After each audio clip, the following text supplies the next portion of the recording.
உங்கள் friends academy சமூக அறிவியலில் 3ஆம் பருவத்தில் உள்ள சங்க கால ஆட்சி அமைப்பு மீதம் உள்ள போர்ஷன்லேருந்து பார்க்க போகிறோம். ஓகேவா? அதாவது டெட் அனௌன்ஸ் பண்ணிட்டாங்க. அதனால் டெய்லி ரெகுலராக கிளாஸ் அட்டன் பண்ணி படித்தா சக்ஸஸ் ஆகிடலாம். இதில் இந்த டெட்டில் விட்டவங்க அடுத்த டெட்டில் பிடிச்சிடலாம். ஓகேவா? மார்க் எடுத்து பாஸ் பண்ணிடலாம், எலிஜிபிலிட்டியில் வந்துடலாம். அதனால் கவனமாக டெய்லி படிங்க. ஓகேவா? அதாவது இன்றைக்கி நம்ம பார்க்க போகிற கொஸ்டின் என்ன அப்படின்னு பார்த்திங்கன்னா, முதல் கொஸ்டின், சங்க காலத்தில் உள்ளாட்சி நிர்வாக ஒட்டுமொத்த ஆட்சி பகுதியும் எவ்வாறு அழைக்கப்பட்டது? அதாவது சங்க காலத்தில் உள்ளாட்சி நிர்வாகத்தில் ஒட்டுமொத்த ஆட்சி பகுதி எவ்வாறு அழைக்கப்பட்டதுன்னு கொஸ்டின் கேட்டிருக்காங்க. ஊர், மண்டலம், கிராமம் அனைத்தும் 3 ஆப்ஷன் கொடுத்து அதை மொத்த ஆப்ஷனாக ஒன்று கொடுத்துருக்காங்க. இதில் சங்க காலத்தில் உள்ளாட்சி நிர்வாக ஒட்டுமொத்த ஆட்சி பகுதியும் மண்டலம் என்று அழைக்கப்பட்டது.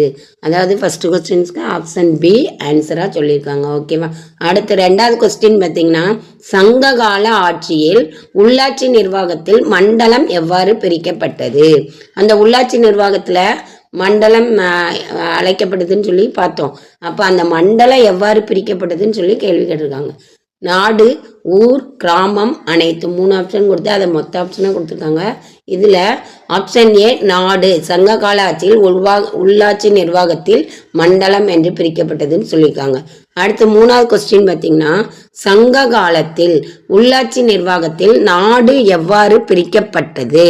அதாவது சங்க காலத்தில் உள்ளாட்சி நிர்வாகத்தில் நாடு எப்படி பிரிக்கப்பட்டதுன்னு சொல்லி கேட்டிருக்காங்க.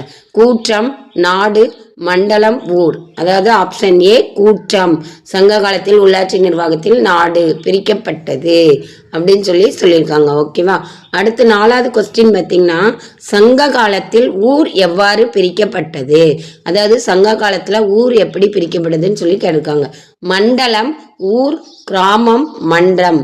அதாவது சங்க காலத்தில் ஊர் எப்படி பிரிக்கப்பட்டது அப்படின்னு பார்க்கும்போது ஆப்ஷன் சி கிராமம். இந்த கிராமம் அப்படிங்கிற சொல்ல தான் என்ன செஞ்சுருக்காங்க, ஊர் அப்படிங்கிறது பிரிச்சிருக்காங்க அப்படின்னு சொல்லப்பட்டிருக்கு. இப்போ 4வது கொஸ்டின்ஸ்க்கு ஆன்சர் ஆப்ஷன் சி தான் ஆன்சர். அடுத்த 5வது கொஸ்டின் பார்த்தீங்கன்னா, சங்க கால ஆட்சியில் கிராமங்கள் எவ்வாறு பிரிக்கப்பட்டது? சங்க கால ஆட்சியில் கிராமங்கள் அந்த உள்ளாட்சி நிர்வாகத்தில் எப்படி பிரிக்கப்பட்டதுன்னு சொல்லி கேட்டிருக்காங்க.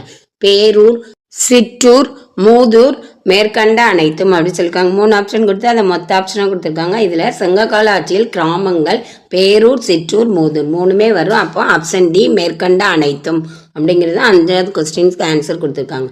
6வது கொஸ்டின் பார்த்தீங்கன்னா, சங்ககால ஆட்சியில் எத்தனை பெண்பால் புலவர்கள் அரிய நூல்களை கொடுத்துள்ளனர்?